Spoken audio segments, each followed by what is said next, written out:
Foundation এই CSR এর বিষয়টিকেও আপনারা এদিকে লক্ষ্য দিচ্ছেন। এটা আপনি খুব ভালো বলতে পারবেন যে প্রচুর কিন্তু উন্নয়নমূলক, সামাজিক এবং ওয়েলফেয়ার ওরিয়েন্টেড অনেক অ্যাক্টিভিটিস আছে যেখানে কিনা এনারা ইনভেস্ট করতে পারেন। সেই জায়গাটায় আমাদের কতখানি ইনভেস্টমেন্ট আসছে সিএসআর থেকে, আপনি সেটাকে কিভাবে মূল্যায়ন করবেন? ধন্যবাদ আপনাকে। আমি আসলে একটু যদি ব্যাকগ্রাউন্ড বলি তাহলে আরেকটু বুঝতে সুবিধা হবে। আমি কাজ করি মানুষের জন্য ফাউন্ডেশনে। আমরা সারা বাংলাদেশে প্রায় 150 অর্গানাইজেশনের সাথে কাজ করি যারা বিভিন্ন সামাজিক ইস্যু, ডেভেলপমেন্ট ইস্যুস নিয়ে কাজ করে।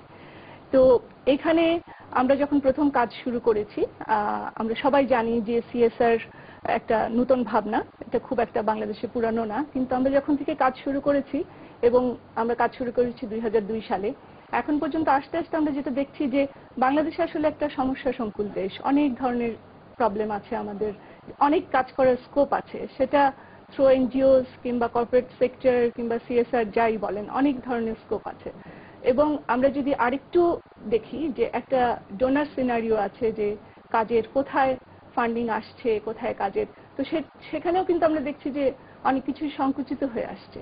তো এটা খুব একটা ভালো স্কোপ আমাদের, যেহেতু কাজের অনেক জায়গা আছে এবং আমরা যদি সঠিকভাবে সিএসআর কে এই সমস্ত ডেভেলপমেন্ট ইস্যুতে নিয়ে আসতে পারি তাহলে কিন্তু এটা বিরাট একটা সাপ্লিমেন্টারি কমপ্লিমেন্টারি ওয়ার্ক হবে টু দ্য গভর্নমেন্ট, এবং আমাদের যে দরিদ্র জনগোষ্ঠী আছে তাদের জন্য সত্যি উপকার হবে।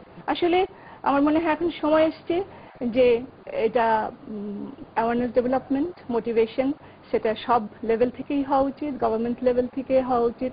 কিছুটা লিগ্যাল সাইডে বাইন্ডিংস থাকলে সেটাও ইনসেন্টিভ আকারেও যদি হয়। এক্স্যাক্টলি, যেমন আমি শুনলাম যে রিসেন্টলি একটা 10% ট্যাক্স রিবেটের একটা ইনসেন্টিভ ঘোষণা করা হয়েছে। তো আমার মনে হয় সবাই মিলে যদি আমরা চেষ্টা করি, এবং সেখানে একটা আমরা এনজিওরা কিভাবে কাজ করতে